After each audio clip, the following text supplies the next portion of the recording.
We are now going to start the session on assessing the impact of industrial policy. And again, we have 5 fabulous speakers.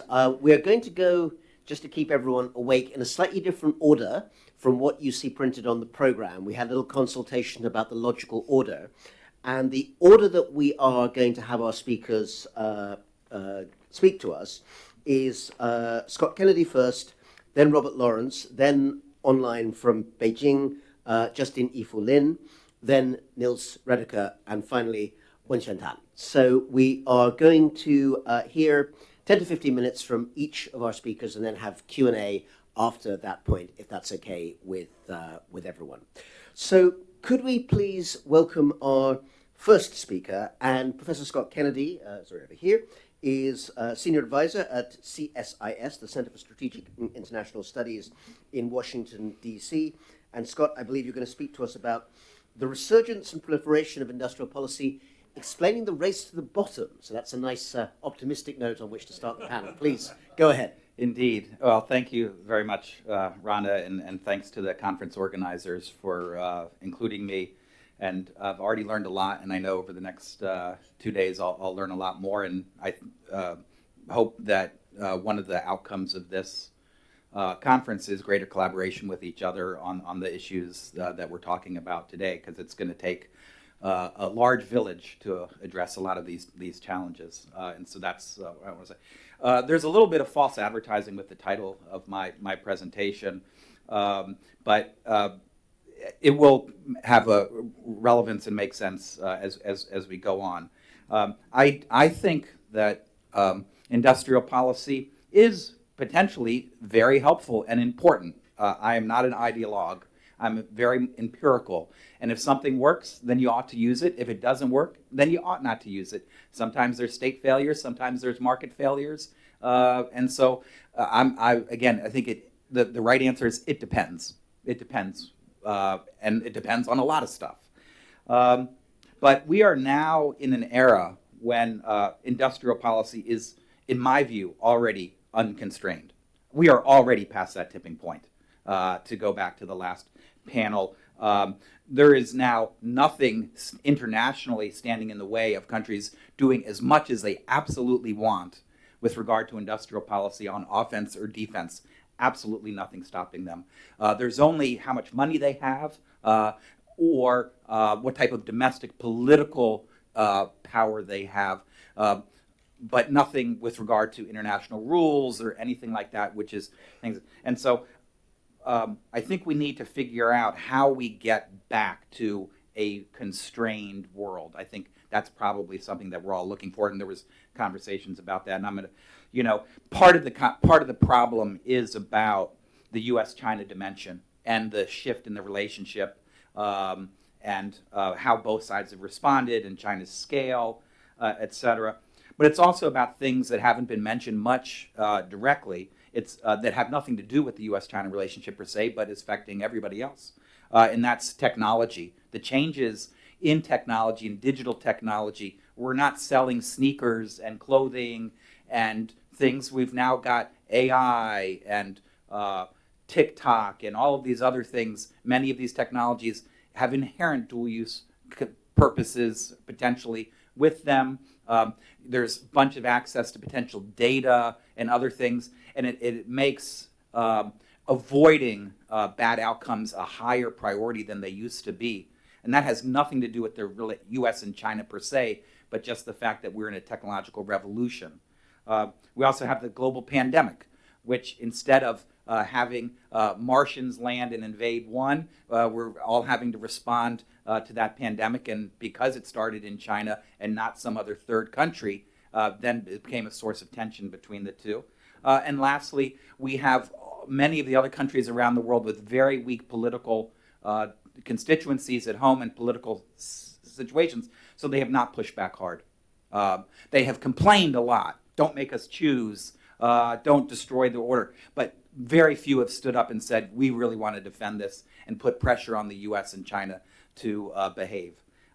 So my response to that dilemma, one of which is coming up with logics and arguments about how the US and China and the rest of the world should develop a more constrained approach towards state intervention. And we've heard some of that already, but what I'm going to focus on today is data. Because I think actually data is a really useful thing. And there's a bunch of economists in the room, right? You all typically like data, and I think we should all agree that more data is better than less data, and we should try and figure out how to collect more data. But the type of data that I'm trying to collect on industrial policy is like collecting data on corruption. It's really hard. No one wants to give you that data or admit it, which makes you feel like that we need to figure out how to do that. Let me say a little bit about this data. So I was surprised before we at CSIS started looking at trying to collect data on industrial policy spending, how little work there had been done at the macro level to collect such data. There has been some work at the OECD, the IMF, the WTO, but their members have barred them, literally barred them from releasing this data because they are worried about what it will show. And so they've either not released it or they've killed these projects. And so we've decided ourselves, we don't have any governments controlling us, so we decided to go ahead naively and try to collect this data. So we came up with our own list of industrial policy instruments that countries use, and then we focused on a small number of them where we thought we could get data across multiple economies to see how they were behaving and how much they were spending. And this is just on the dollar side, or the renminbi side, or euro side, is actually how much is being spent. And we thought, if you don't know really what the problem is or what the behavior is, you're not going to come up with policy responses to address it. And so in 2021, we started this work. We had a very large group of people and researchers, interns, helping us collect data on 8 economies to not just look at the US or just look at China, but try to look at things in comparative perspective. And what we found is we looked at China for 3 years across these different categories of spending as best we could. And this is our intent was not to play getcha with China, but just to get some numbers. And this is what we came up with for looking at 3 years. We started in 2021, so these were 3 years for which we had most recent available data, and we then normalized it to as a percentage of GDP. And so you can see, what this is, between 1.75 and 2% of GDP equivalent in terms of industrial policy spending. And we tried to be absolutely as conservative as possible in the way we counted industrial policy spending.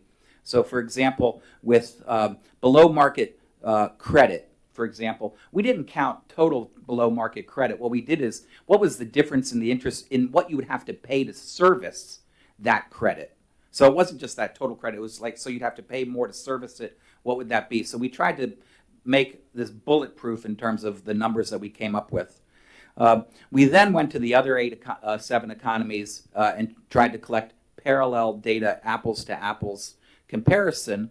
And this is the total summary in billions of dollars at market exchange rates. You can go to our report and you can see a lot more of the data and the explanations. But this shows, the differences. Again, normalized to percentage of GDP, China stands out. But this is a lot of spending by a lot of different countries. And I think one of the things that got lost in the original reporting on the work that we did was how varied countries are in the type of tools that they use in industrial policy. So whereas China uses, compared to others, a higher proportion of direct subsidies for their industrial policy, the United States does a lot more with tax incentives, R&D spending, et cetera. And so there's a really interesting variation in terms of tools. And there could be a very good question is, what kind of tools translate into the most effective kind of industrial policy outcomes? Which kinds are the most discriminatory? There's lots of questions that could follow from that. So I wasn't satisfied that we had done everything that we could do. And so, but I didn't have agreement from my co-authors, my original co-authors, but I decided to go rogue And, because we originally didn't include some things in our original calculation, like government procurement. And China's got a very large government procurement system, so does the US. And so we went and I did some basic calculations about, how large that sector is and what proportion of that might be considered government procurement. Added a couple other things, and made some changes in assumptions with some of the other things, which I thought actually were realistic. And that's where we got to 4.95% of GDP in 2019. So this looks, again, China is standing out relative to the others. It's not an effort to play gotcha. It's just let's get some data. Now, there's been a variety of criticisms from our work and also positive things, positive voices as well. I think someone mentioned already, the U.S. Treasury Department in their conversations with China have cited our work. We've talked to them a lot about this, and we didn't tell them to round it up to 5%, but they decided to. The European Commission, in their competitiveness report that they issued in September, also decided to cite us as well.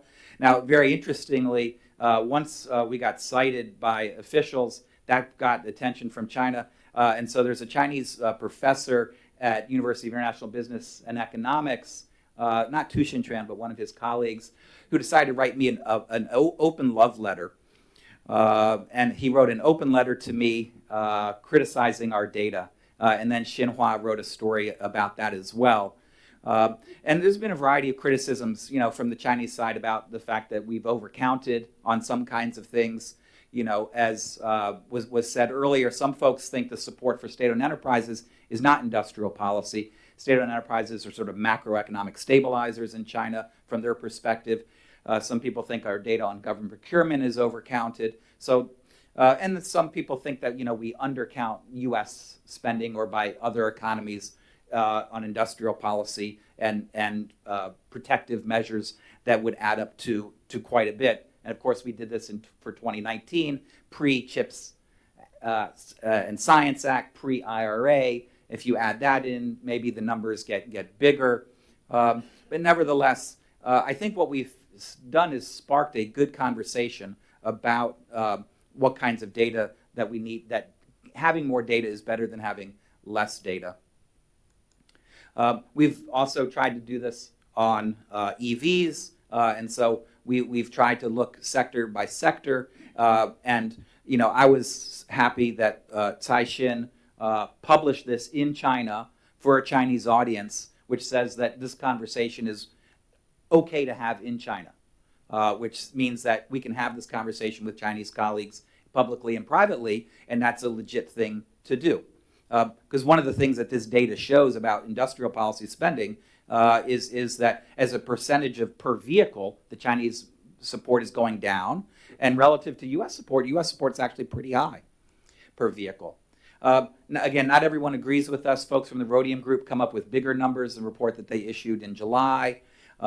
Folks in Switzerland at Global Trade Alert actually say that it's actually the U.S. that's the rogue. But anyway, it's a worthwhile conversation to have. So let me just get to the takeaways here at the end, which is that I do think, I think we've already gone over the edge, and if we want to step back and recreate a stable order that is sustainable, doing some math might be valuable to that conversation. I think it takes a lot of the heat out of the conversation when you talk about math, as opposed to talking about this from, are we going to try to contain you or not? So I think that my conversations in China have been very productive, including with the gentleman who wrote me that love letter. We've had very good conversations since about the math and ways to look at industrial policy spending. But that said, it's difficult to quantify. It's controversial.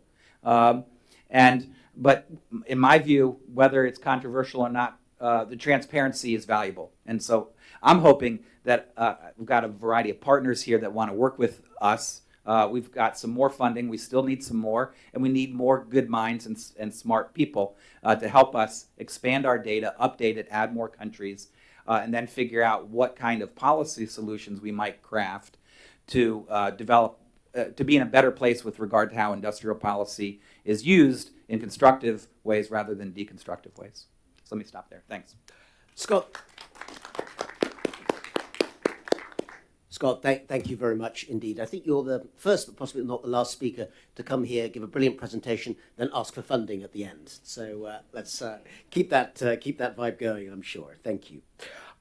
Next, let's turn to my colleague at the Harvard Kennedy School and from Home Team, organization you might say, Professor Robert Lawrence. And Robert, I think you're going to speak to us about are industrial policies of the United States likely to boost the middle class?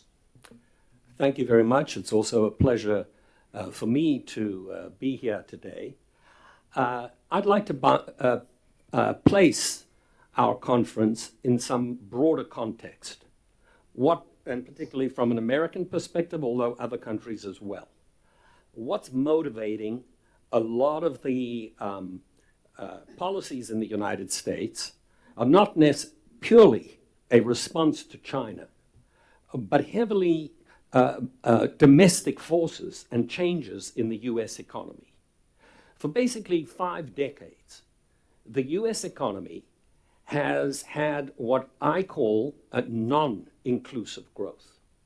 And that's because men without college degrees have essentially seen no rise, this is the median male, no rise in his real income for 5 decades.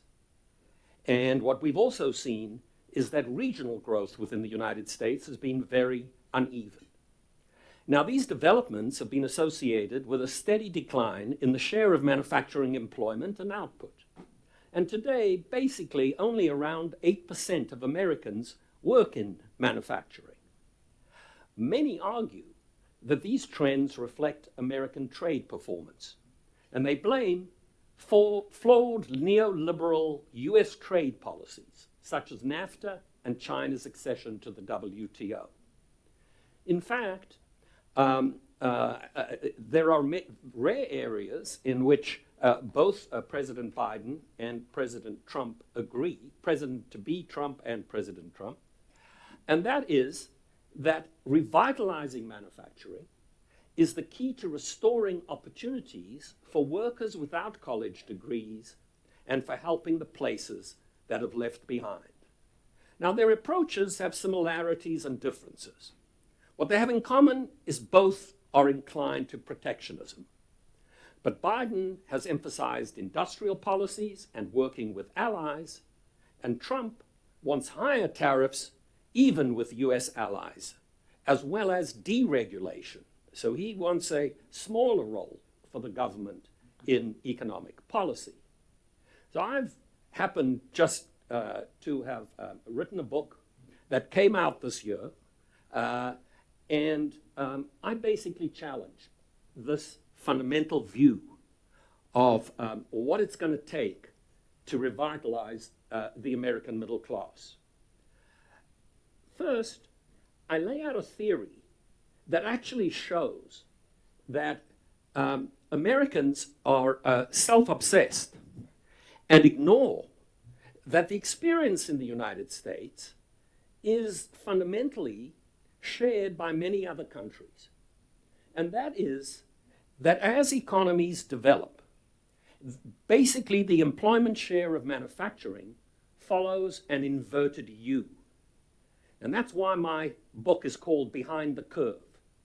In the initial stages of economic development, after reaching a peak share, there is a steady decline in the share of manufacturing employment, regardless of whether countries run trade deficits or surpluses in manufactured trades.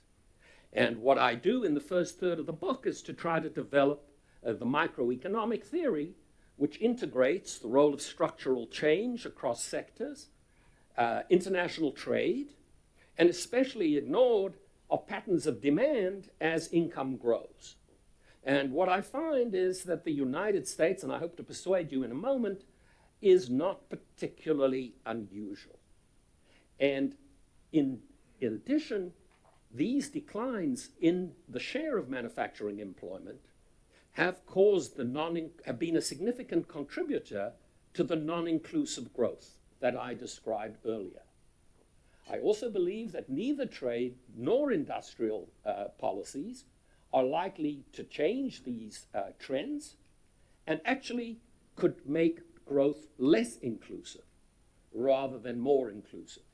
And instead, I spend a lot of time in the book trying to outline some more broadly based policies, which don't focus narrowly on manufacturing, indeed, policies that focus on people and places rather than on industries. So here's my curve. This is data on the United States for over 2 centuries. And what the ring is, the circle is the experience, it's red, it's the share of manufacturing employment since 1985. And what you can see is we've been moving along the downward slope of the curve for a very long period of time. 1965, the US economy was relatively closed. No one had heard of NAFTA. China was, busy with the Cultural Revolution, and America was experiencing a declining share of manufacturing employment. But the curve is not just an American phenomenon. If you take 42 countries and their global data, and you plot, you can't see it here, their per capita incomes in purchasing power parity terms, and the share of manufacturing employment, and you try to fit a curve, bingo, you get the hump. If you take the developed countries, you'll see they on the right side of the curve. They've already peaked. You can see it very vividly. The developing countries on the left, and the econometrics also wants to tell you that it's true of regional samples as well. And remarkably, if we look at the Asian surplus countries, so here I show you Japan since 1950, Singapore, South Korea, and Malaysia. These have been incredibly dynamic, export-led countries, and yet their shares of manufacturing employment have peaked clearly and are now declining. And the same is true even in China, where, according to the Conference Board data, they peaked at 19.3%, and there's actually been a 12.5 million drop in employment in manufacturing in China. I was also, I split the sample, and here I show you, into countries which had trade surpluses and countries that have trade deficits. And what you'll see is that on average, and here I've got a sample from 95 to 2011. I've done the data until 2018. And basically, there's no difference in the drops, regardless of whether the countries have surpluses or deficits. The declining share continues and is sustained. And in the book, I go through some good theoretical reasons why this is the case.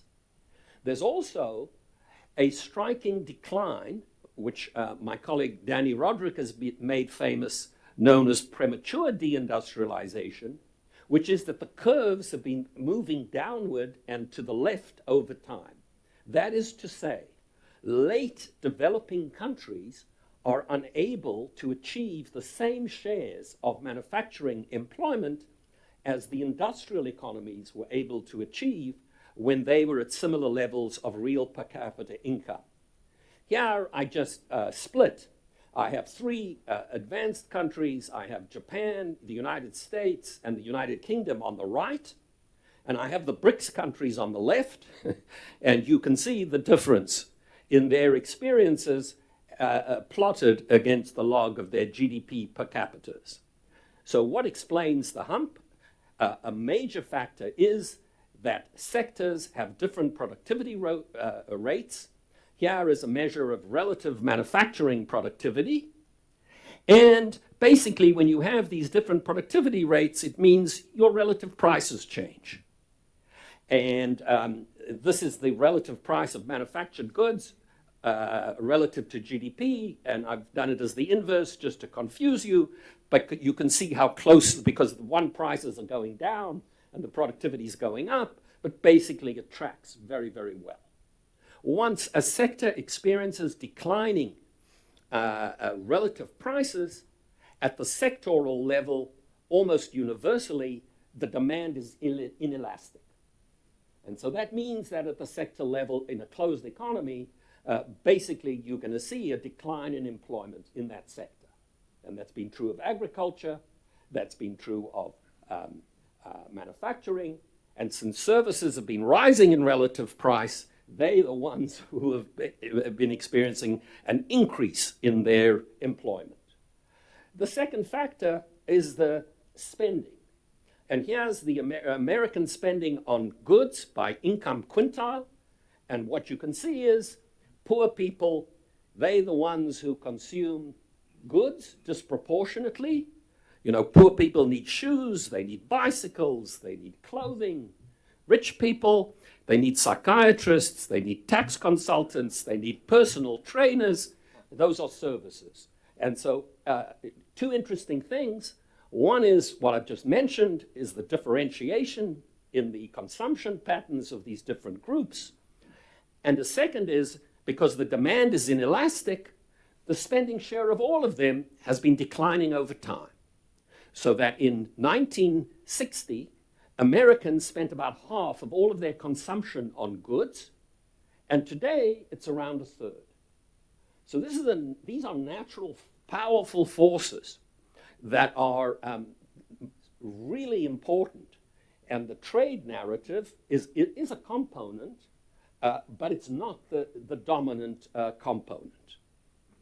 I won't go into premature deindustrialization, but at an intuitive level, what I find is that the fact that manufacturing has had relatively more rapid productivity growth, which is diffused internationally, means that a latecomer will have access to better technology when it reaches a particular level of income. And since the demand for manufactured goods is inelastic, it also means a latecomer will have a lower share of employment when it reaches a particular level of income. And then, in addition, there's also evidence that there are lower investment shares more recently, and that explains some of this. Now, historically, manufacturing was a force for growth and inclusion. And I won't go through all these points in detail, but in effect, it was a way in which someone without a lot of skills, education, could get a good paying job and join the middle class. But manufacturing's role has changed, and it's today contributing. I mean, if you look at the 2010 to 2019, only 10% of American growth came from the manufacturing sector. So if we worried about, you know, in this conference, we're worried about development and growth, and we talking about industrial policy or trade policy, we're basically, fiddling while Rome burns. In a sense, we're not focusing on the heart of the issues that are going to restore or revitalize or American growth or the places that have been left behind. And in fact, if you look, as just one example, what's happened under President Biden is that, in effect, we had a decline in manufacturing employment due to COVID. We've had a recovery, but for the last 3 years, manufacturing employment has been flat, despite all of the policies that have been adopted. And if you look at the projections by the Bureau of Labor Statistics in the United States, which does a very careful exercise every year, their outlook is in the next decade, the share of manufacturing employment is going to continue to decline.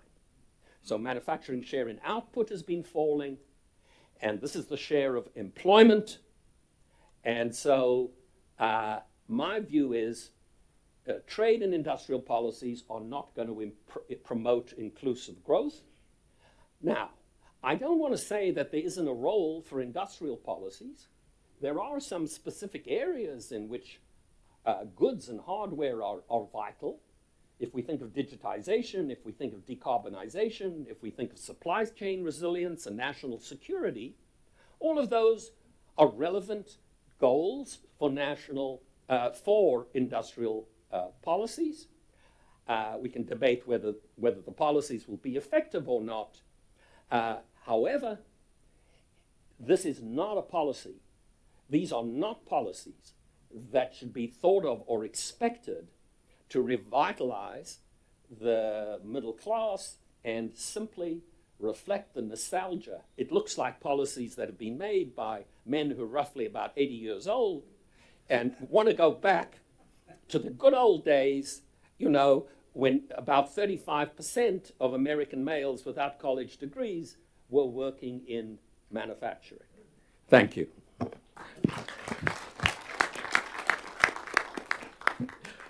Robert, thank you very much for a very sobering but I think relevant presentation for our panel.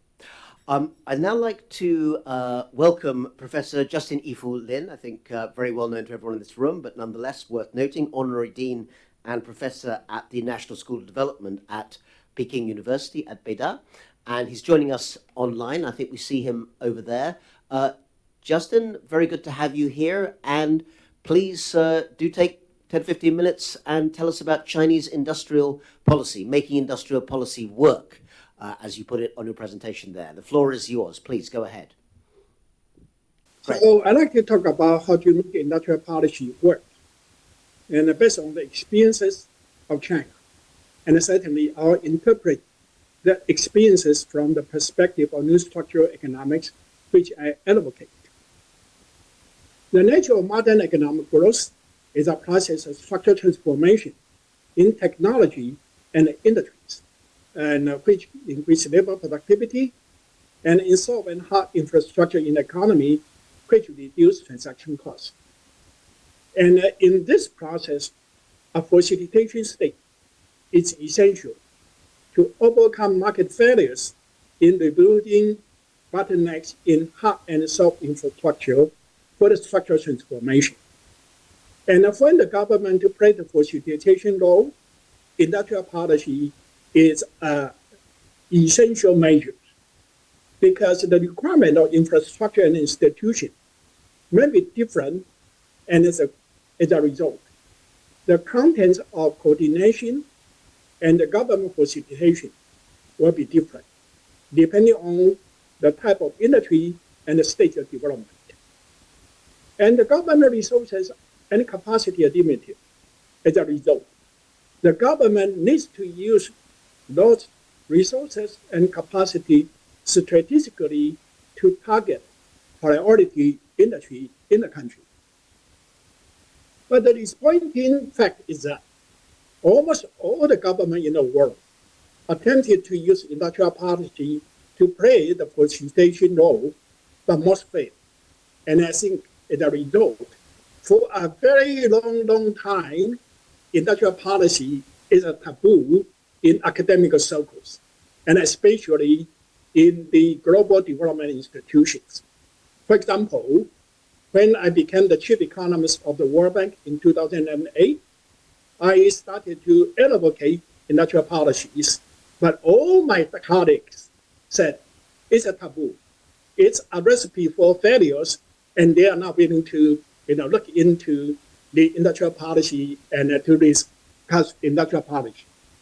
But I'm delighted that now industrial policy become a very hot topic in our profession, and I think it's very important for us to understand how come most industrial policy failed and how to make industrial policy work. And China is very famous for the successful industrial policies. So I think there are many lessons that we can draw to find why most industrial policy failed and how come China can make industrial policy to be successful to work. From the Chinese experiences and also from the new structural economics, I think the reason that the government industrial policy failed because they targeted wrong sectors. For developing countries, like China before 1978, the targeted industries are often too capital intensive when against the country's competitive advantages. And that's the reason for industrial policy before 1978 in China were unsuccessful. And for developed countries, like in the US or European Union, the reason for the industrial policy in those countries to fail was because they target sectors which are too labor intensive, and they do not have competitive advantages in the labor intensive sectors. For example, in the US, started it in Obama, they tried to reindustrialize the US and hope those kind of labor intensive process industry will go back to the US. But even with a lot of policy and support, we did not see that happen in the US. And the reason why industrial policy go against competitive advantage welfare, the reason is that the firm in those kind of targeted industries were not viable in competitive market. And the factor cost of production in those kind of sectors will be higher than those in countries with competitive advantages in those sectors. As a result, without government support, then those kind of industry cannot exist. But even with the government support, they are not viable, and the government will have to give not only policy, the government needs to give subsidies and protections. And the subsidies and protection often cause not only misallocation of resources, but also rent seeking. And as a result, the attempt to pick winners end up with picking losers. And so from the new structural economics and from the success and the failures of industrial policy in China, we find that if we want to make industrial policy work, we need to target sectors which are the latent competitive advantages of the economy. The so-called latent competitive advantage is that the sector will have the lowest possible factor cost of production in the world. But the transaction costs due to inappropriate hard and soft infrastructure, the transaction costs are too high, and as a result, the total costs are too high, and the sector cannot be competitive domestically and internationally. And under this kind of situation, since firms are viable because the production costs will be competitive, and only the transaction costs are too high. And if the government help the firm to remove the bottleneck in hard and soft infrastructure to reduce the transaction cost by coordinating in the improvement of the hard and soft infrastructure, then this kind of policy will be very effective. Once those kind of bottlenecks were removed, the firm will be very competitive domestically and internationally. Then the question is that how can the government pick the sectors which are in line with the economy's latent competitive advantages? For this, from the new structural economics, we divide the efficient sector in the country into 5 different types, depending on their distance to the global technological frontier, or the length of the innovation cycle, and the strategic significance of these sectors in the economy. The first type is catching up industry. The second type is leading edge industry. The third type is competitive advantage losing industry. The fourth type are short innovation cycle industries. And the last type is competitive advantages defining strategic industries. For the sector which are still on the catching up process, then they have the latecomers advantages. And the government role is to remove the binding constraints in hard infrastructure or soft infrastructure or human capitals, and allow the firm to be able to apply the advanced technology by importation or borrowing from the developed country. And the government can also encourage domestic enterprises to jointly tackle the key problems in certain type of platform technology and share them with all the firms in the sectors. And the government can also facilitate firms to adopt digital technology, artificial intelligence, and green technology to improve quality and increase efficiency and quality, and even dip into leading one. And electronic vehicles in China is a good example. When at the stage of using diesel engine, China was on a catching up stage. But now, using electronics, electricity, as well as automation, now China become leading producers of EV cars in the world. And for the industry which are already on the global frontiers, the government role is to help them to continue to have innovation in those kind of sectors. And China has many good examples. For example, household electronic appliances, high-speed train, and so on. And since that sectors is already in the global technology frontiers, if they want to have new technology or new product, they will have to do the R&D by ourselves. And the government can support the basic research. And once we have the record, so now I come back to the third type. Some industry may lose competitive advantage due to the rising costs in the country. And for this type of industrial policy, the government can support some firms to shift to higher value-added activities, such as branding, product design, and market channel management. And for those firms in the assembly part, in the production part, the government can help firms to relocate their production to low-wage regions like hinterland China or other developing countries with lower wages. The government can train workers in this sector for new jobs, enable them to relocate their finding new jobs in other sectors. Then, for the sectors of short innovation cycles, in these sectors, especially in the fourth industrial revolution, and like internet applications, artificial intelligence, mobile phone equipment, those kind of type of industry, they have short innovation cycles and require the most important input human capital for innovation.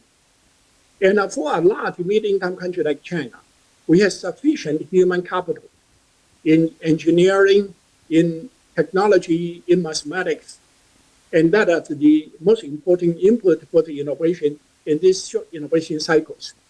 And China also have a large domestic market, and China also have one of the best ecosystems in manufacturing. And so China can entering into innovation in this kind of industry. And for the government, how can they support this kind of industry? The government can set up incubation park, encourage venture capitals, and strengthening the intellectual property protection. And the government can also procure a new product to allow the new innovation to scale up quickly. And for the industries that are inconsistent with the competitive advantages of the country, but they are important for the national security, they are important for the strategic purpose. For this kind of industries, the government needs to subsidize firms in the industry, just like the defense industry in the US. No matter those firms are owned by the state or by the private. And the subsidies can met directly from the fiscal appropriation, like in the US, or indirectly by price distortion, like China did before 1978. Certainly, it's better to provide subsidies directly from fiscal resources, and rather than by distortion in the price signals in the product market or the input markets, because the direct subsidy will be easier to supervise, more transparent, and less distortional effect in the economy. So from the experiences in China and analysis of the new structural economics, I'm confident the middle-income trap is not a destiny for a middle-income country like China. If the government in a middle-income country play a facilitation role in an effective market to enable technological innovation and industrial upgrading and diversification so as to transform its competitive advantages from latent to actual, the country can grow faster than high-income country and avoid middle-income trap. And industrial policy are essential for the government to play a facilitation role in the country's industrial upgrading and diversification. Although my presentation mainly focused on the experience of China and its lesson for middle-income country, but I think its lesson can also be applicable to advanced countries like the US. Thank you very much. Thank you very much indeed.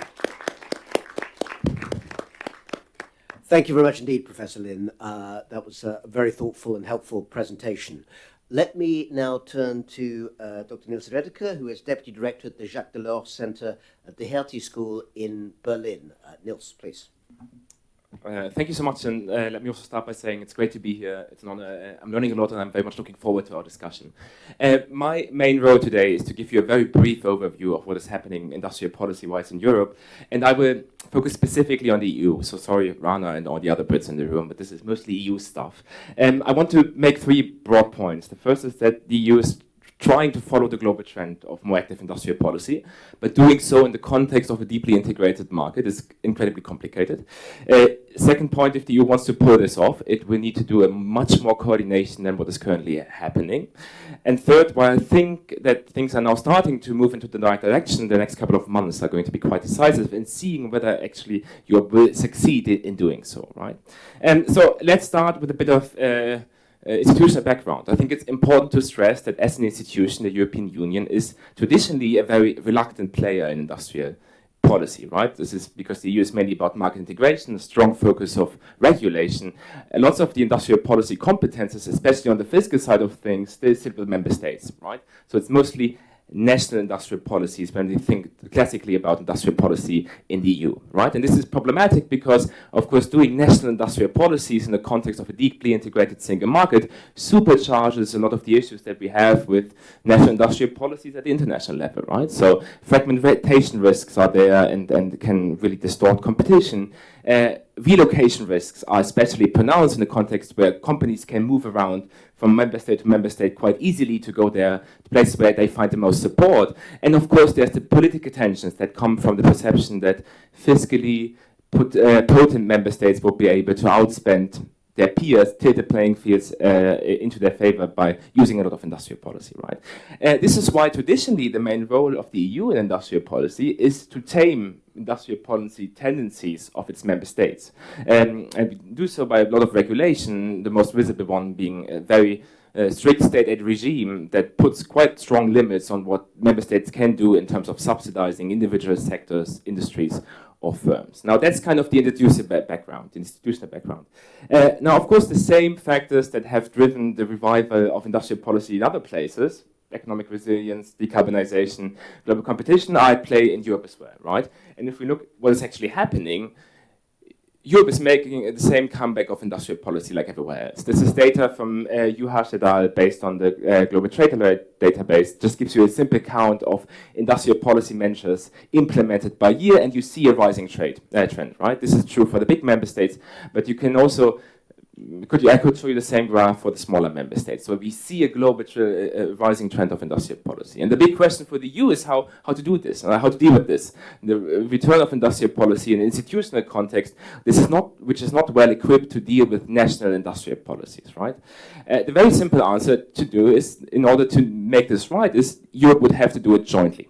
Right? If you want to have an industrial policy in Europe, you would need to have a joint EU industrial policy. And this point was made, again, quite clearly by an IMF paper that was published only a couple of weeks ago that modeled the welfare impacts of industrial policy in the single market. It showed that even well-targeted industrial policies done nationally can have negative welfare impacts in the single market, but they become positive if you do it jointly integratedly, right? And coming up with a joint, cohesive EU industrial strategy has been, what Rana mentioned, the work of the EU in the last couple of years, trying to move into this more cohesive direction. The second point I want to make, I don't think we are there yet. And specifically, I think we have three issues on like a common strategic focus, on implementation, and then third on the financing of these things. So let's move to the second point.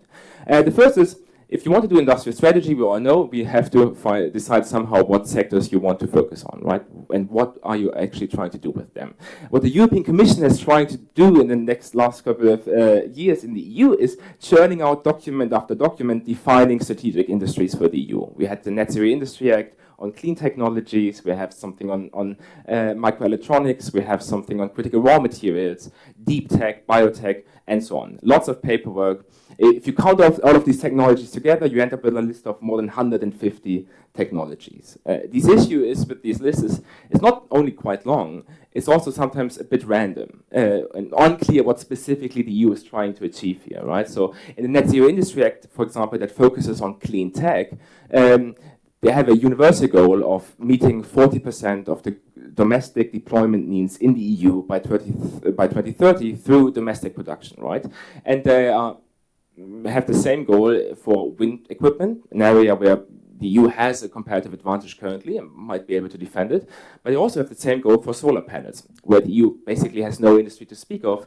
Of course, you can make a resilience argument, but probably trade diversification there would be a smarter strategy than onshoring, right? But this kind of thinking about where specifically the EU wants to focus on is still lacking, right? We have lots broad of categories, but what will need to happen in the next couple of years is really to pinpoint specifically where the EU wants to set its industrial policy mark and why it wants to do so. That's the first, coming up with a clear priority list from a European perspective. The second issue is on coordination. And we all know that in order for industrial policy to work, right, a lot of policy levers have to pull into the same direction. Trade policy, fiscal policy, regulation. And that's always complicated, even in a national context. It's becoming more complicated in a context where these competencies are scattered between the EU and 27 different member states, right? One nice thing to illustrate this is on the financial side. One approach the Commission has taken in the last years is to relax state aid rules to allow member states to put more money into subsidies, right? First in response to the pandemic, then to the energy crisis, and then to its industrial policy goals. This has led to an increase of industrial policy spending in the EU as well, right? And we can see this in the data. This is overall state aid spending. It's really gone up. The issue is, if we look at those sectors that are deemed to be strategic by the EU, the share that's actually going there is quite small. Like this red bar is what is spent on clean tech, semiconductors, deep tech, biotech. Most of the spending from the member state level currently goes into energy subsidies, not the stuff that the EU has marked out to be strategic from the EU level.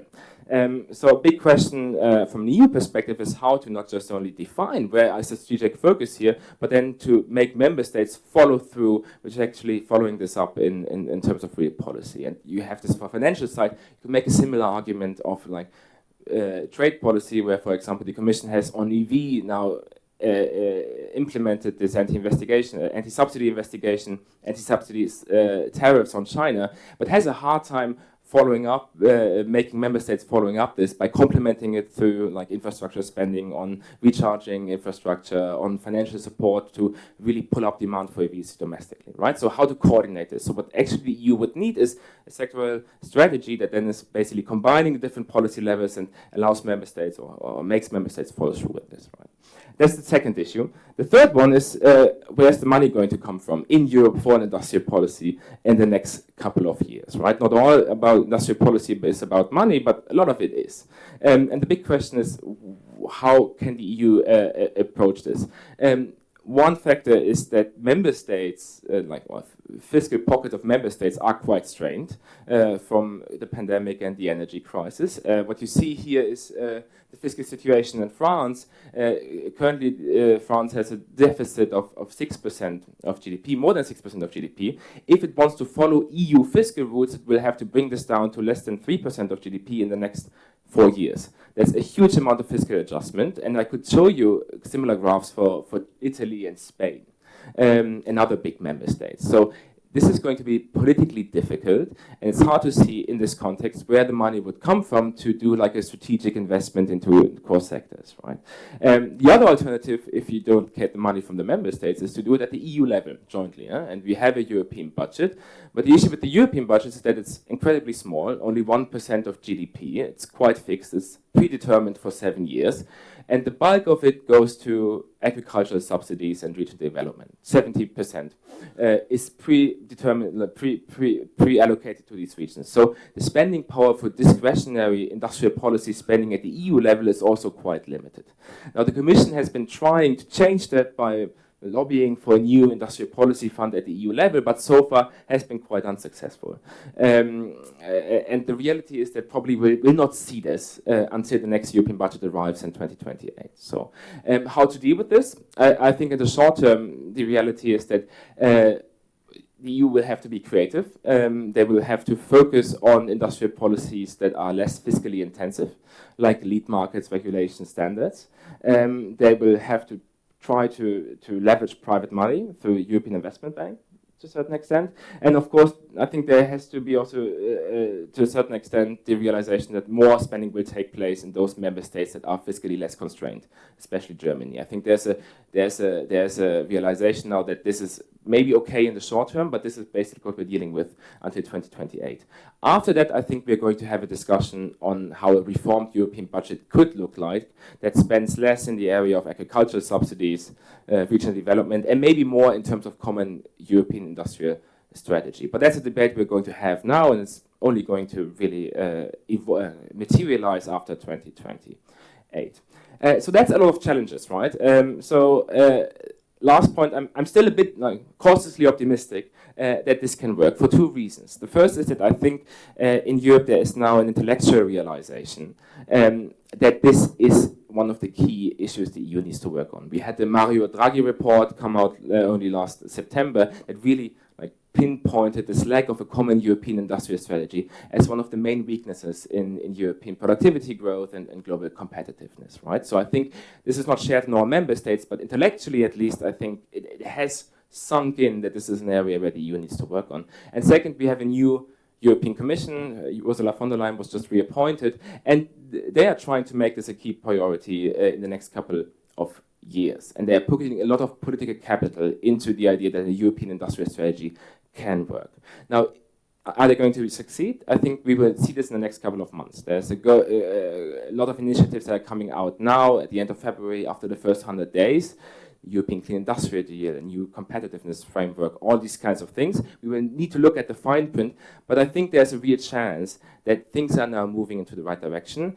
Will depend on the real implementation of all of this, then especially after German elections then probably in summer going forward.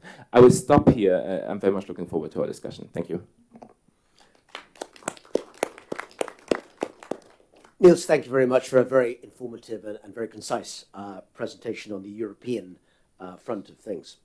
And could we now turn to our last but by no means least speaker, Professor Nguyen Thanh, coming from Vietnam, from the Fulbright School of Public Policy and Management, where he sits as senior lecturer.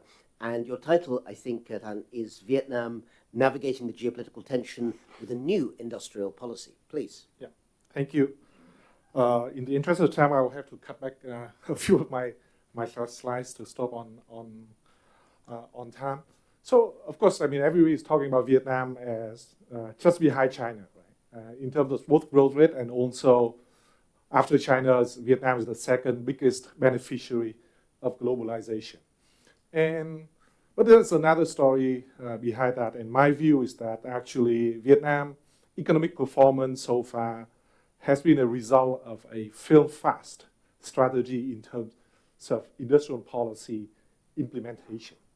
Right. So by the early 2000s, the Vietnamese policymakers, came to a consensus that most of their industrial policy have been in failure, and they have to switch, abandon most of them, and then move to aggressively negotiating and joining the new generation free trade agreements as a way of benefiting from the shifts in the global supply chains, and actually, unlike China, fully committed to these high quality requirements in the TPP and the EU-Vietnam FTA, abolishing local domestic requirements, adhere to government procurements, respect for property rights. And but then came the rising globalization tension and some slowdown in economic growth to Vietnam.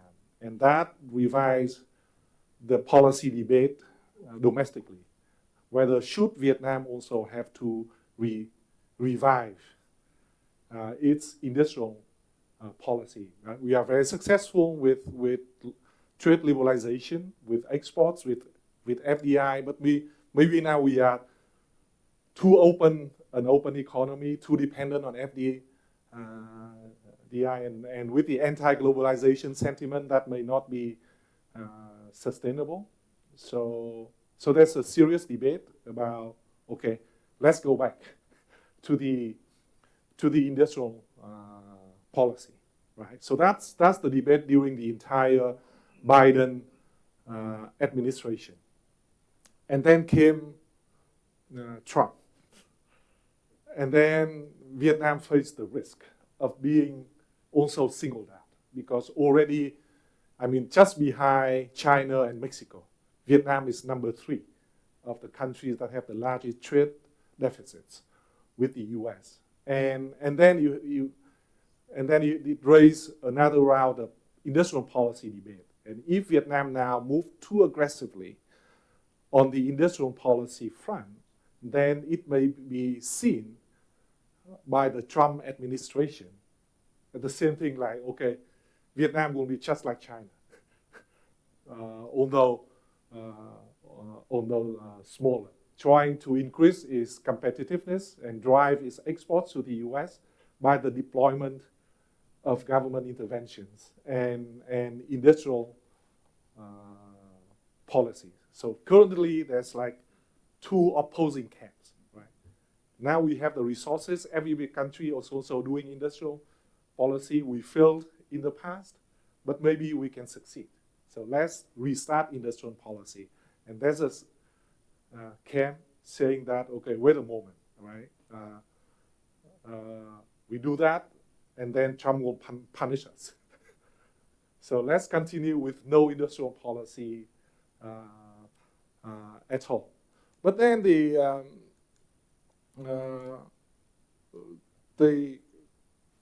consensus still remains that we still have to pick winners, right? We are not satisfied with the traditional, I mean, export-oriented, labor-intensive industries. We need to move into the digital economy space. There's opportunities for the shifts of the global supply chains from Korea, from Taiwan, that Vietnam will get semiconductor. Intel is already there. TSMC is moving in. And even NVIDIA just set up a research center in Hanoi. And then there's green energy transition. So that's also the way that for Vietnam to play with the EU, work with the EU on green transformation. And also China is very happy. I mean, Vietnam is talking about China. We fully support China's view, like green energy Marshall plan. But then that's all of these things require massive subsidies from the government. And the Vietnamese, as I say, there's a thing. Okay, we can deploy subsidies, but then what Trump will say about that? And right now, I think there's the Trump concern is dominating the policy debate. So even like a blanket 10% to 20% tariff across the board, including Vietnam, will have a huge impact. Right? Last year, Vietnam's export to the US went up by 23%, and imports from China went up by 34%. Right? The two biggest, the 2 fastest growing trade corridors in the world in the last 5 years has been, the first one is US-Vietnam, 22% average growth rate. The second fastest is China-Vietnam, 13% growth rate. So that means right now, I think, if I have to predict, right, just because of Trump, that Vietnam will continue to postpone the deployment of industrial policy, right? And trying to act as, okay, we won't be neutral, right? In the geopolitical tension, we are willing to work with both China and the US. And that's why even before the arrival of Trump, Vietnam made two strategic decisions back in 2023. One, I mean, since the last 10 years, Vietnam already felt being pressured by both China and Vietnam to choose side, right? The US is forcing Vietnam, I mean, you have to upgrade the relationship to strategic. We need closer cooperation on security. Maybe Vietnam need to join, I mean, security arrangements led by the US. China is also, right?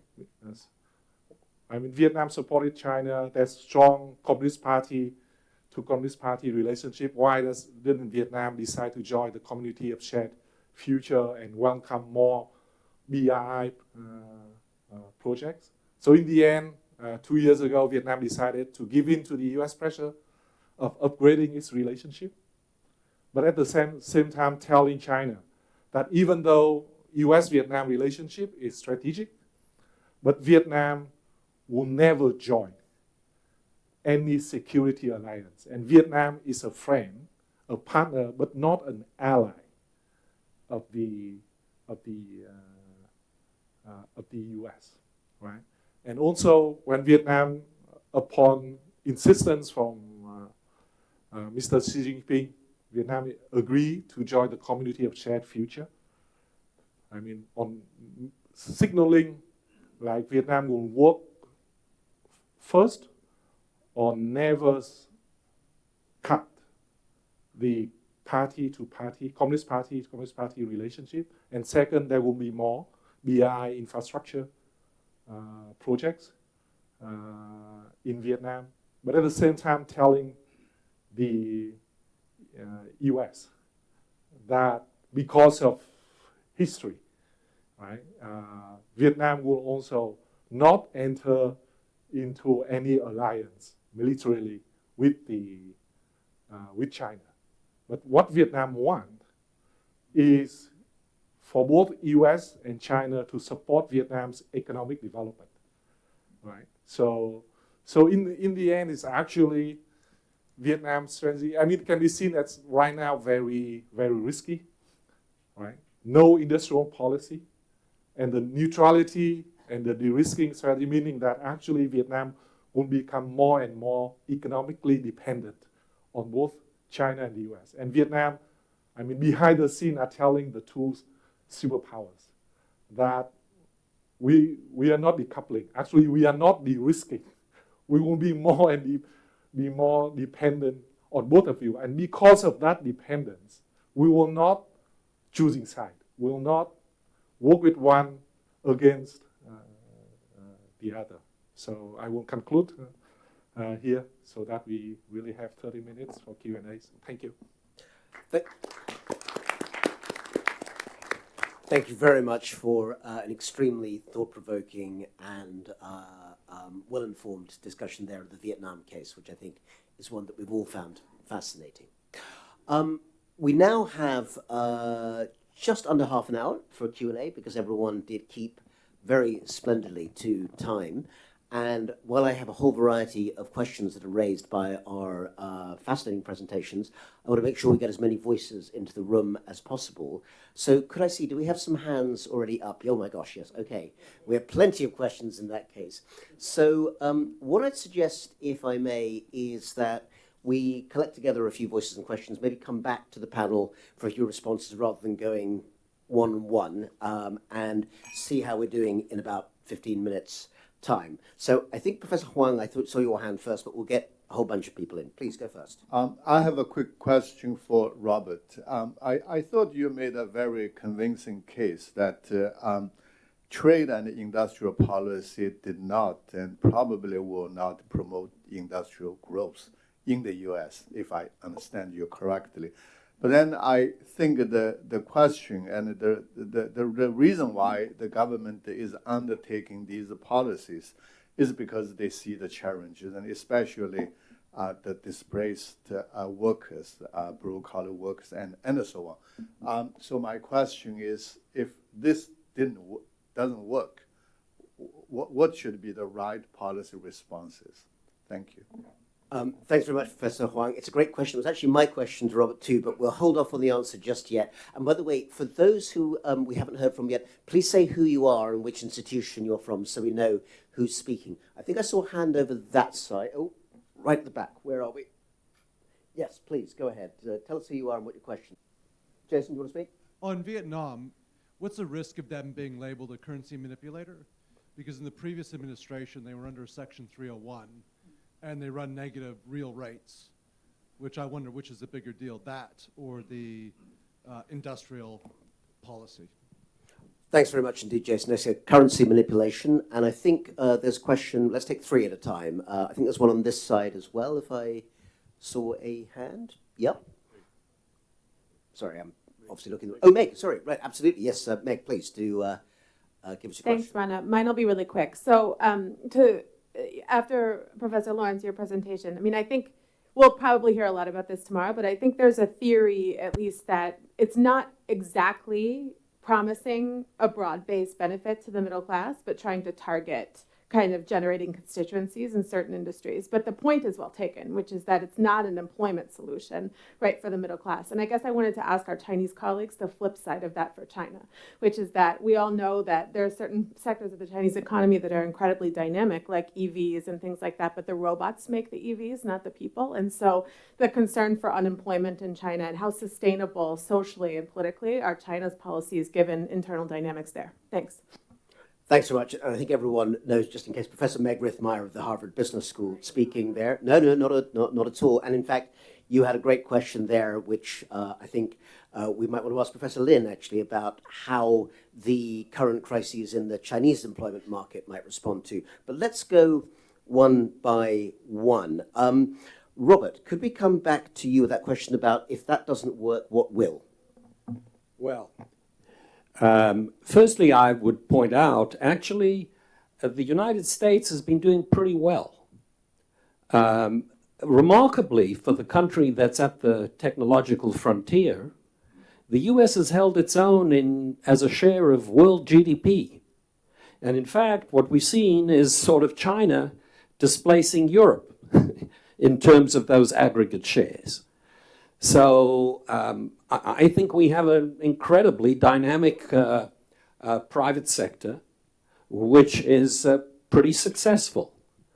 Now, it is not succeeding in distributing the benefits of that growth to everybody. To me, the logical places to look are, firstly, broader transfer programs, using the tax system as a way to achieve a more equitable distribution of income. But nonetheless, I think in addition, we need more active labor market policies than we have in the United States. So our training of workers without college degrees, our hiring practices, which use, where both the government, although it's changing, and the private sector use a college degree as a way to sort out and filter who they hire when the job itself does not need that degree. There are very interesting courses that anyone, anywhere in the world can now take.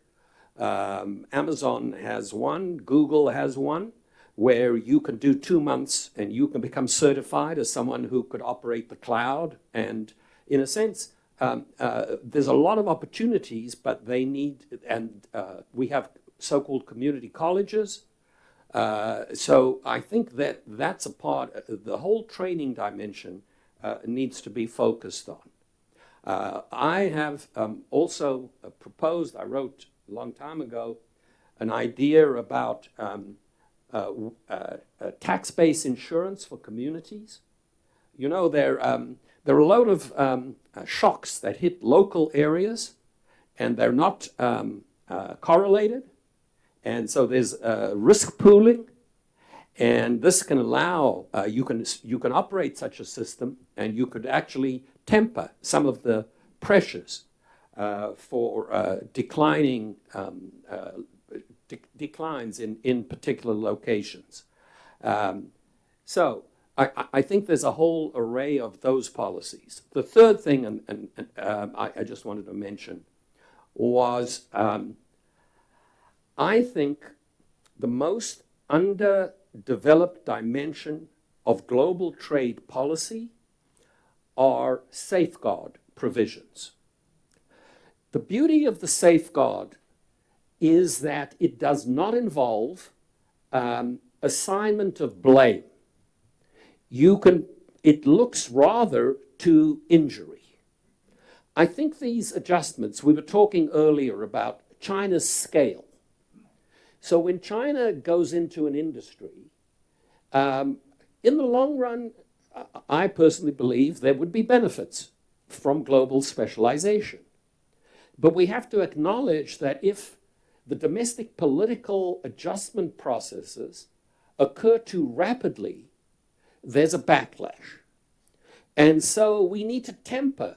And by the way, I think this has also been true of the immigration policies within the European Union, where the United Kingdom opens its doors and Germany and France delayed for 7 years, allowing for the immigration from Eastern Europe. Well, gee whiz, the Polish plumbers saw the opportunities in the UK rather than broadly.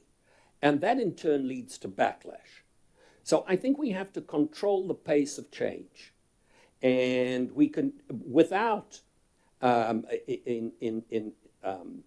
getting into the weeds, I would love it if we could all agree on what's fair and unfair, and we could get a global agreement on subsidies, but I don't think it's going to happen.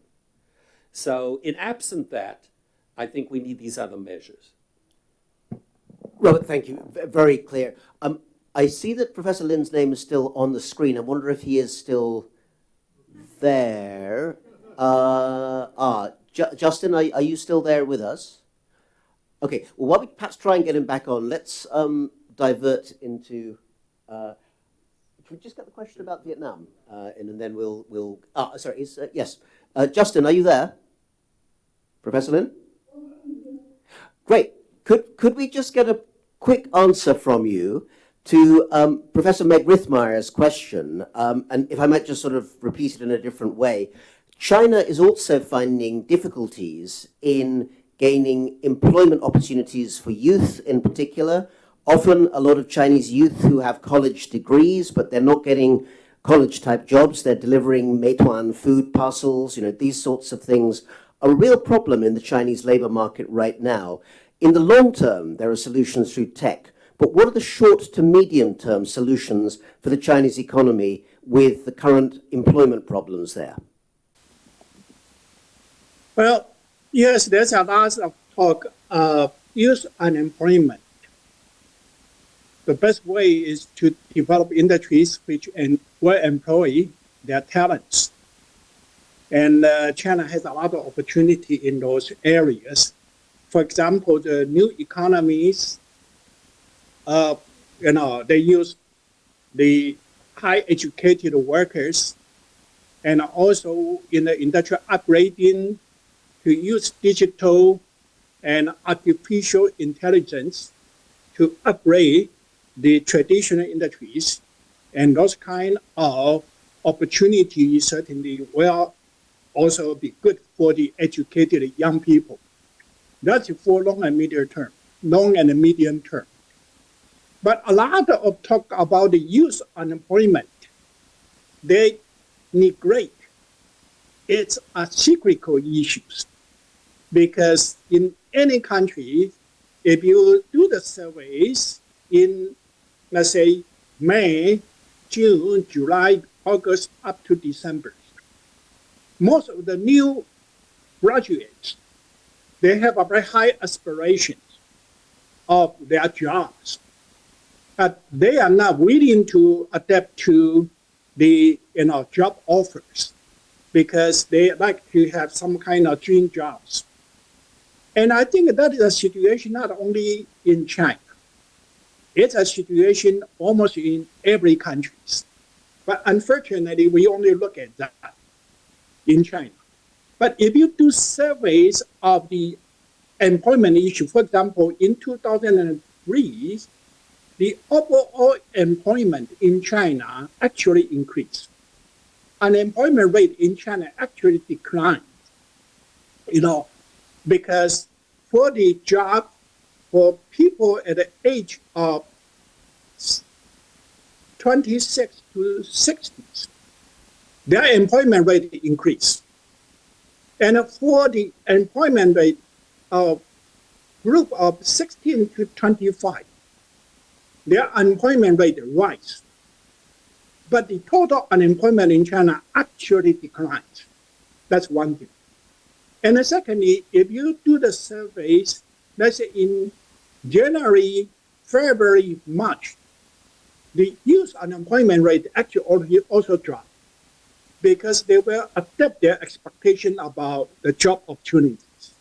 So for the long run, new job which can provide the wage rate and the type of work, that would be the best solution. But we also need to pay attention to that. Actually, the so-called youth unemployment in China is exaggerated because that is a phenomenon for any country. Thank you very much indeed, Dr. Lin. That's very clear. And I think a brief answer from Thanh about the currency manipulation question of Vietnam. So in the final year of Trump 1.0, Vietnam was officially labeled as a currency manipulator, but Trump stopped short of imposing any kind of punitive tariffs on Vietnam, and soon in the early days of the Biden administration, Vietnam were removed from that. I think in return for a commitment of Vietnam to upgrade the relationship with the US, and now with the arrival of Trump 2.0, it's not only the risk of being labeled as a currency manipulator, there's another risk of the Trump administration accusing Vietnam of transshipment, right? Getting Chinese goods through Vietnam for re-export to the US. I think so. So Vietnam is preparing responses in several fronts. On the technical level, I think there will be complete transparency with the US, right? So currency is on provision of data on Vietnam's intervention in the FX markets, just to prove to the Treasury Department that it's not one-sided intervention. And we'll make sure, of course, Vietnam, because another criteria is like $20 billion trade deficit, and Vietnam deficit surplus to the US is more than 100 billion. So no way to limit that. But the current account deficit, the Vietnam will try to manage it, not to exceed 5% of GDP. And then the transshipment issue also at the technical level. So Vietnam is welcoming, right, as many investigation delegations from the US Department of Commerce and US TR. If you want to come, we'll work with you, right? So there's looking at all of the Chinese plans in Vietnam. And Vietnam is also telling the US that we not only comply with the current rules of origin, you want to strengthen it, we are fully incorporate. And that's another issue interesting recently, because Vietnam just announced that it will work with China on 3 rail lines connecting China to Vietnam, and it's not top high speed, but it's semi-high speed, serving both passengers and freight.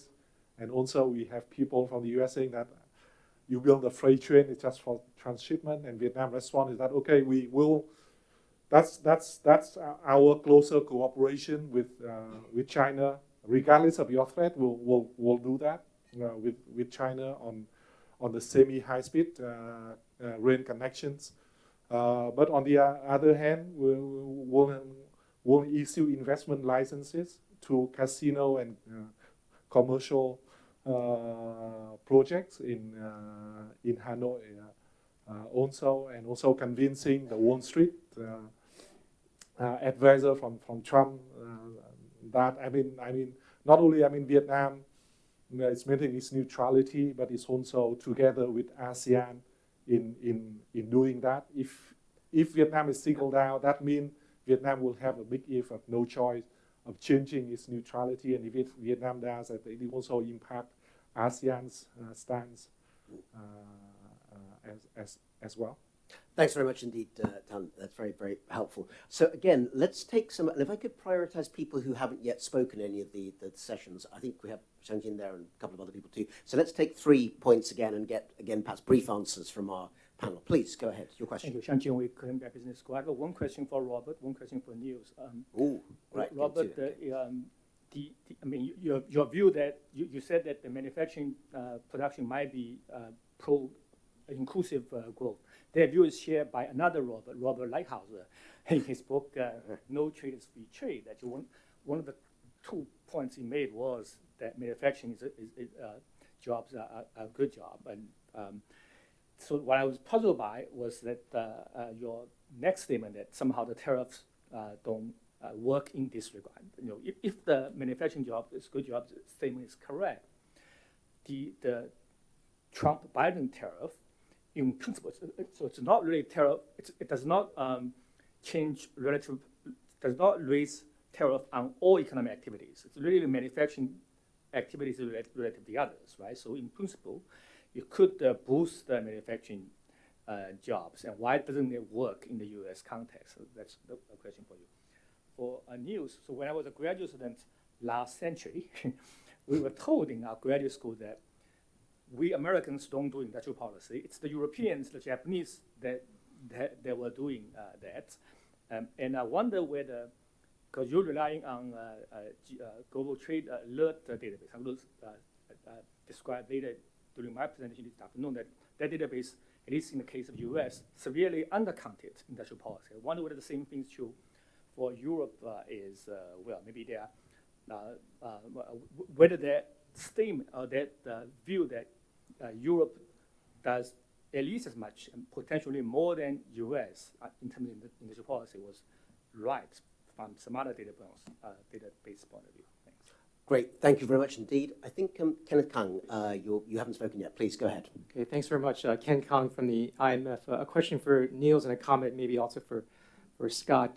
You mentioned the IMF paper on the need for a coordinated approach in Europe for industrial policy. That paper also makes the point that for this policy to be effective, we need to have a stronger banking, fiscal, labor market union in Europe. I'm wondering, to what extent do you think this push for national industrial policy will also spur greater integration along those lines? And as a comment, it just struck me that the issues facing Europe in coordinating industrial policy are very similar to the challenge that China is also facing. I wonder whether a national approach to industrial policy would help address some of the local government investment program problems that Yiping mentioned earlier. I think Airbus was mentioned in the IMF paper as a success story, and it seems like that would be a good model for China to consider for some of its industries as well. And I know for Scott, getting data at the national level is much easier than getting data at the local government level.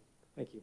Thank you, Kenneth. I think there's one question there, I think, from Mr. Yo, who hasn't spoken yet. And then we have 2 speakers here who've been before, but we'll try and get you in afterwards as well. But go ahead. Yeah, please. Okay. Thank you. To Justin Lin, a long friend of mine. And my question is that you mentioned that China, as if it is a middle-income country, but it is not the ordinary middle-income country. It is countries with the great industrial power, technological powers, like satellite and AI and so on. So the ordinary policies of upgrading industry is regarded very threatening to other countries. So I think China should pay more attention to broaden the middle class and the equalities and also expand consumption instead of just upgrading industry. So that is my question. Thanks very much indeed. Okay, so Nils, there was a bit of a pile-on, I think, for Nils for questions to you there. Why don't you take the ones that came to you? Okay, thank you so much. Let's start with the first question. I think the European case on industrial policy has also gone through different fads, right? And it's completely true that especially in the 70s and 80s, there was a big industrial policy push in Europe as well, right? Then I think with the big single market integration in the 90s, this is where the EU regulation stepped in and reduced some of this quite a bit, right? And especially like the more visible ones that are like direct subsidies have been decreasing in this phase quite a bit. Of course, the Global Trade Alert database only starts I think in 2008, so it's not helpful to really detect that. But I think what we can say for sure is, like, if you look just at the raw numbers of spending, this is where the trend has really gone up again, right? I don't know how this compares to 1980s or late 1980s style, but I think like the reality I was describing is more something like a comparison between, I think, early 2000s and now, right? On the second question of like, to what extent is this a vehicle for greater integration altogether? And right, the IMF paper is completely right, and Mario Draghi, and like all these reports, we also had the letter report that, of course, like if you would want to seriously spur European competitiveness, decreasing all kinds of barriers to integration would be the way forward, right? And that's labor market, that's integration, especially in services. And of course, fiscal integration would help a lot. Like if you would have the ability to do industrial policy completely at the EU level, right, from a central budget, and then allocate things efficiently across the single market, that's the best case, first best scenario, right? Is this going to happen? I'm less convinced that we're in this big leap situation, right, for all kinds of political reasons.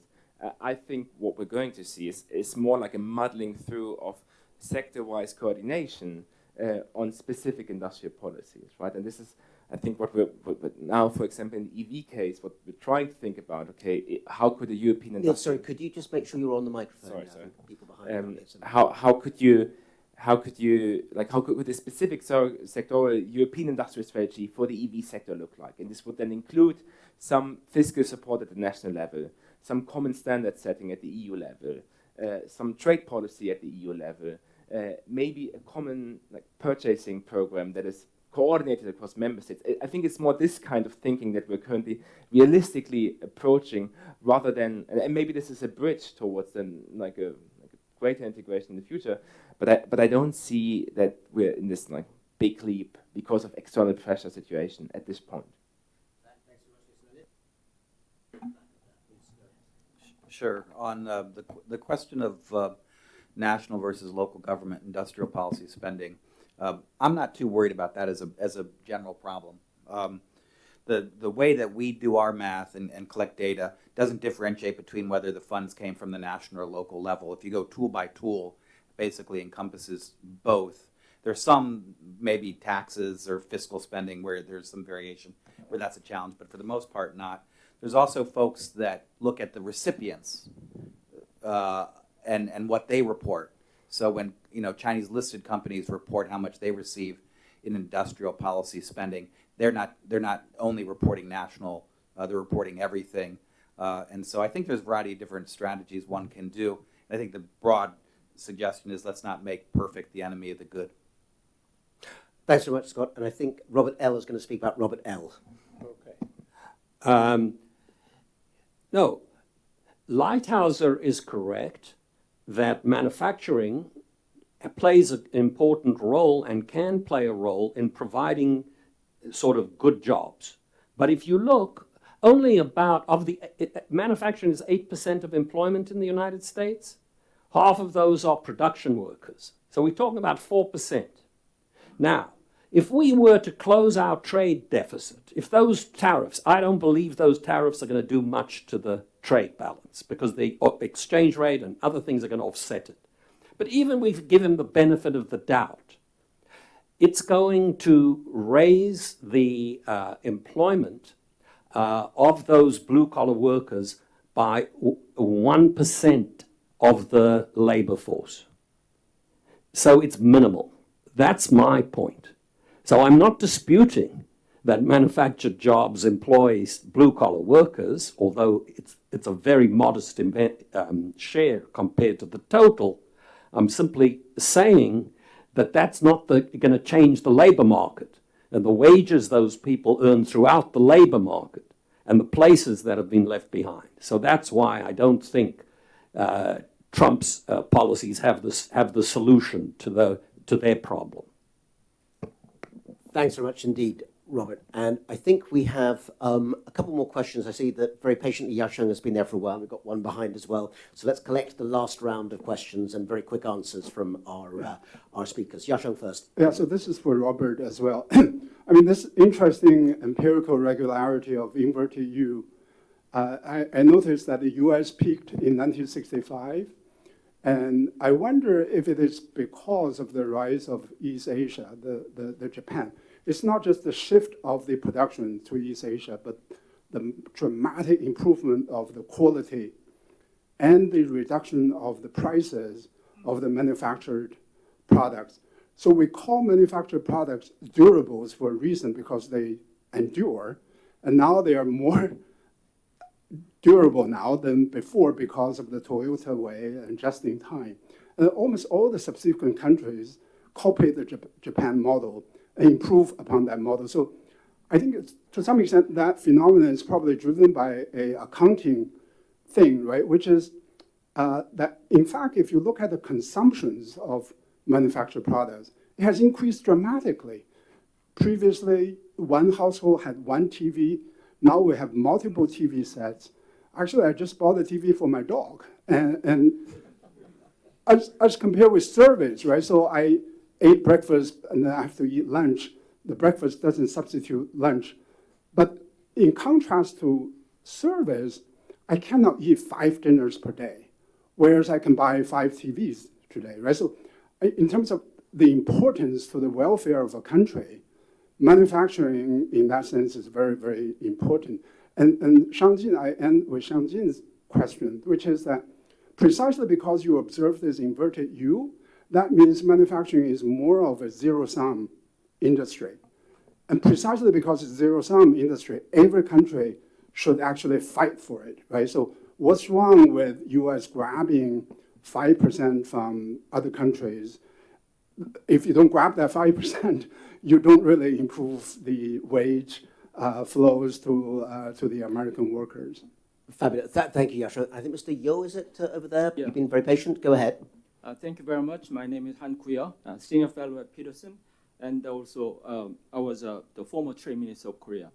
My question goes to Professor Lin, and you mentioned that industrial policy is essential, and also as a practitioner, I also acknowledge the importance of industrial policy to many governments, but also it is true that it borderlines on this unfair, trade practices, cause a lot of trade friction and then destabilizing global trading system. And we don't have, updated, WTO rules on this industrial policy, especially with all this national security, etc. So my question is, from Chinese perspective, what would be the desirable or feasible ways in which the world can develop some sort of guidelines or guardrails? What is allowed and what is not allowed in terms of industrial policy? Thank you. Thanks very much for that great question. And the last one, which is going to just behind here, and yeah, please go ahead. For Professor Kennedy, so we know this morning some of subsidies are used for SOE reforms. So I just wonder from receiving and whether you can take into account of those dichotomy between SOE and the private companies, and also whether some subsidies are used for technology innovation or some are used for just for reform. The other related question is we are talking about China's industrial policies. Some of the money spent could be used for current technologies, current certain sectors for automobile, but some money will be used on the disruptive technologies to catch up in the future, to be a champion of the certain industries against the US. So I just wonder whether in your report you can distinguish sectors based on different types of technologies, current technology or disruptive technology. Thank you. Thanks very much. Well, I'm going to come back with each of those for a very brief answer, if I may, from each of the people asked, just because we're getting right to the edge of our time. I wonder if we might sort of go backward, as it were. I mean, Scott, do you want to pick up straight away from the question that came from Gerda? Sure.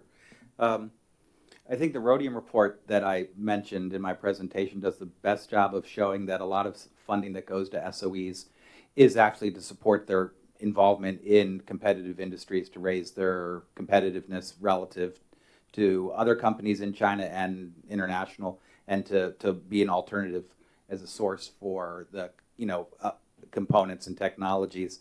There may be other things that funding is supported, but again, we're just trying to count how much government spending is going to industry.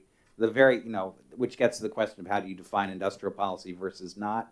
But I think as a first cut, every country is going to have distinctive circumstances, and we have to be a little bit less refined at the beginning at this in order to figure out what to do. Because I think actually at the end of the day, effective policy around this is not going to be here's where you fair versus unfair or economically prudent or not, but what's macro reasonable to spend so that you don't have the kind of disruptive effects that Robert pointed out. To some extent, what we're looking for are brakes to control the overall level of industrial policy spending so that countries around the world all can adjust, both large and small.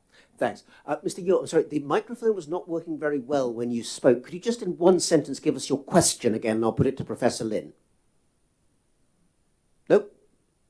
We'll let it pass in that case. Okay, thank you. In that case, I think, Robert, you get the last word for the Japan model, etc. Okay, so it is certainly true that a portion of the declines in manufacturing employment have been due to trade. If we go back, we do see that when we absorbed the Japanese automobiles, which was a little later than 65, there was a negative impact at that time, although the economy was much more able to adjust than it was to the China shock. You ask the question, well, what's wrong with grabbing a few more jobs now? My answer would be, it depends how you do it. You see, if you grab the jobs by becoming more productive and competitive, you will find, if you look at trade surplus countries, they do have much higher output to income ratios than trade deficit countries. However, the jobs they create are equal because they're more productive. And so there are fewer jobs created. Finally, your observation that you can buy a lot of television sets today, that we have a lot more output, is not incompatible with the proposition which I made, which is that ultimately the demand is inelastic. So if you're worried about employment, it's that the output has to, it's not that the output doesn't increase, it has to increase by more than productivity in order to create employment. And that isn't what happens. I mean, if you look at, say, the volume of automobiles purchased in the United States, you'll see it's been basically constant for a decade or more. So we're not buying more cars. We are more efficient at making those cars. And that's what drives down the employment. Thank you, Robert. I'd point out that anyone who's in charge of a 15 or 16-year-old will know you have to explain to them what a television set actually is, since this isn't a piece of technology that is much used by the smartphone or laptop or iPad generation. But maybe technological change is one of those things that it's worth having the younger generation on board for as well. I'd like to thank Professor Lin very much for coming in on a not always reliable line from Beijing. It's been a huge pleasure to have you with us. And thank you to all of our wonderful speakers in the room. Could you give them all, please, a big round of applause? And we're now going to hand over to Yuan, who's going to give us our next instructions.